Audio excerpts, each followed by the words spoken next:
I'm so upset. My video just deleted. I recorded a 10-minute video real fast, and now I gotta kind of repeat it because it was very important information.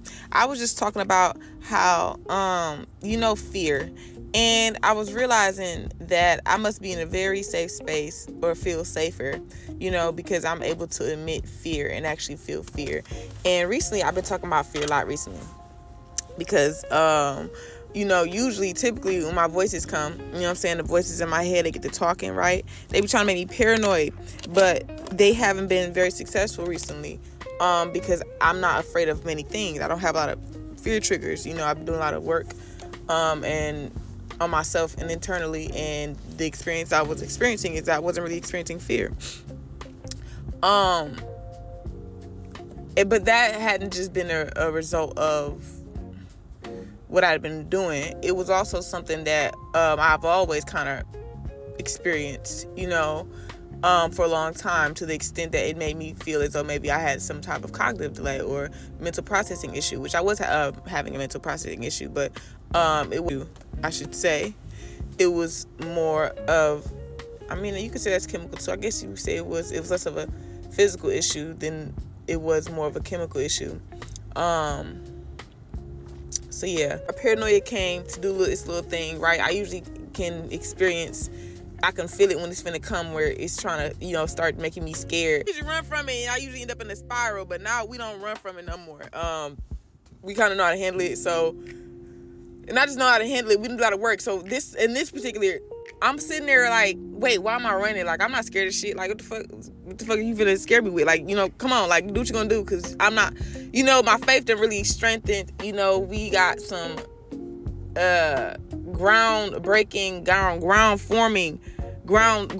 some founding faith, because we like stable grounds, and we got some real sturdy grounding now, stable grounds to stand on. And with that, it has given me, it's really helped my fear, you know what I'm saying?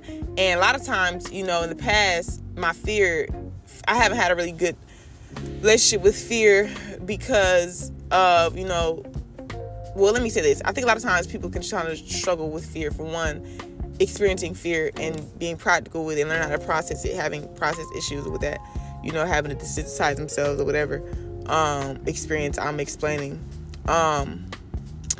That usually happens from situations where you can't have a hard time showing you can't be fearful. I shouldn't say can't be fearful, but being fearful could cause problems, right? Expressing fear, positions of authority or power, when you're in charge of things, you don't want to invoke people with fear and anxiety that are empowered by you, people that are empowered by you, right? So you kind of don't really want to dwell in that space. You don't want to admit that say that you're afraid,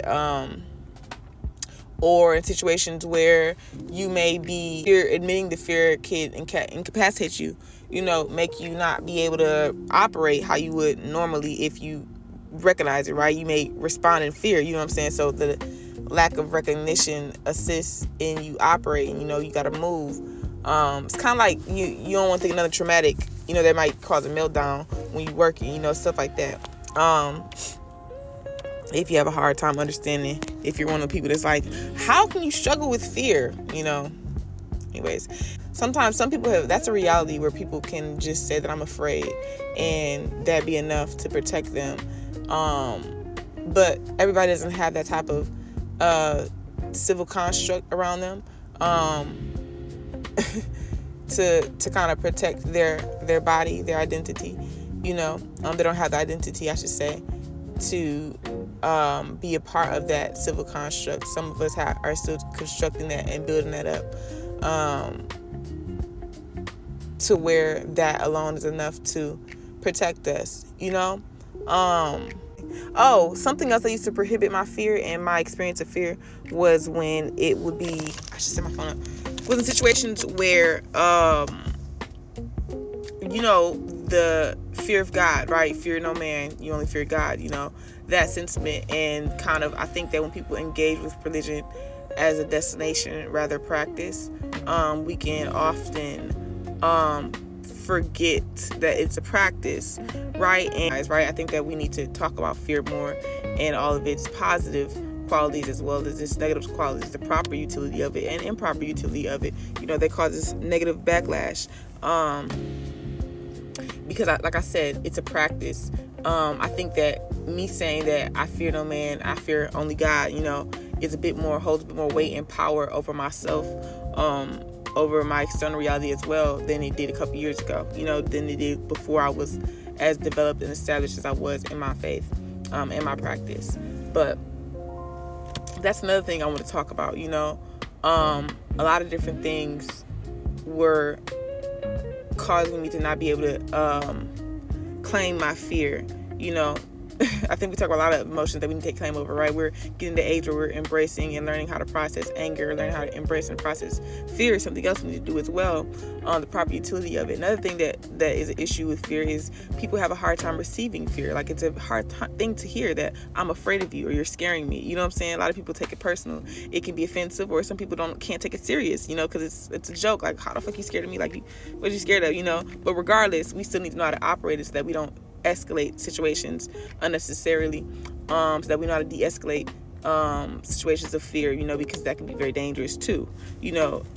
That can be very dangerous, right? So we need to know how to really engage with fear. We need to learn that, to be aware of that, to not just know how to deal with our own fear, but to be aware of our own fears that we protrude, that we hold and exhibit, right? The fearfulness that we have, how to control that in a civil manner, right? So that we can be safe to engage with, right? And be embraced, be accountable for ourselves all around, that's all.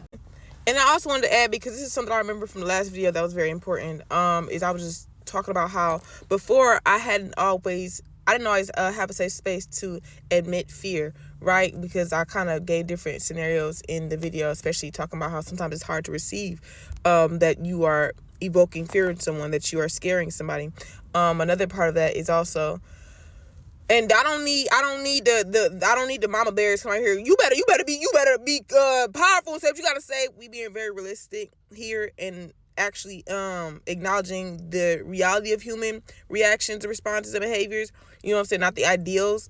That's what I'm referring to right now. I know that we want to jump in and equip people with the biggest empowerment, the hardest, but the reality of it is you got to develop that. You got to get there, right? Baby steps. That doesn't just happen overnight. That type of pride that you have, that I have as well, myself, that I embody, doesn't just happen from just being instilled with that.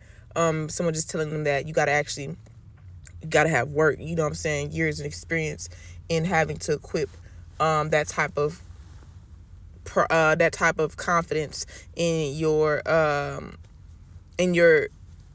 capacity and ability and will to defend yourself. But anyways, that's all I want to say. I don't always have a safe space to say that I was afraid, and it wasn't always just of me lacking people to protect me, but sometimes of me not feeling like not being able to trust that protection, because for me myself, I always recognize even people of authority or heroes as human, right? I never desensitized them, number one, out of reality, that there's human flaw in everything, and for two, in the aspect just respect that you have a right to be a human beyond just a hero, beyond your occupation. So I need to have some type of responsibility in defending myself and being able to secure myself. So my sense of security in myself and my capacity to defend myself, even from the humanity of even those who were supposed to, who are in positions of protection and power, right, wasn't very stable. That's something, like I said, it had to develop. I don't know if maybe it may be natural, right? But the way that people put on so much on the media about how we supposed to be can really disillusion you. So I just kind of tell it how it is and tell y'all where I'm at, where I done developed, what I done let go of, what I done changed from. I just keep updating you all along the way.